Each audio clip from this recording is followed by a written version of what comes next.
有一个姓王骑奥多拜的人，伊昨会骑车经过新北市中和，伊的机车因为非法改装去用处罚，伊签罚单的画面去互民众翕落来抛上网，甚至佫喊讲，这个红单有甲18张遐尔济。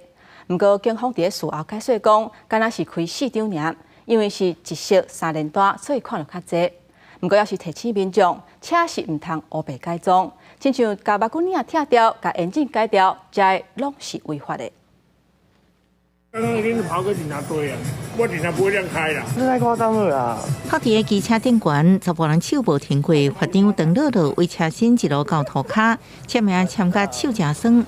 有民众看到讲真喊过，签了至少有半点钟，网络佫传出罚单加起来有18张这么多。有一台满草机车嘛，就是被警察拦停下来。拦停下来之后，我们就看到是说。 警察开了很长一串的红单，好像签了快半小时。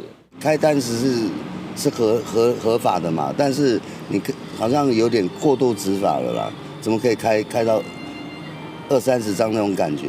画面一出来，马上引起大家讨论。代志就发生伫个新北市中和，2日暗时6点外。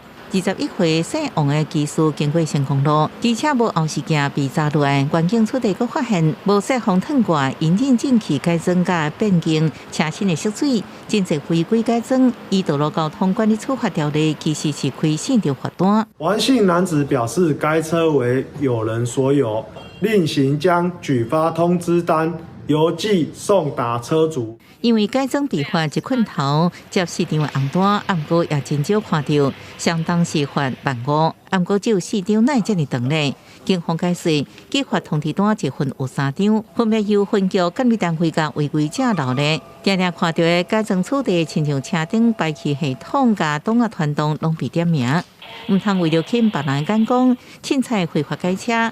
因为罚单是累进的，违规是一项开1张，不只是害钱，也会影响用路安全。记者综合报道。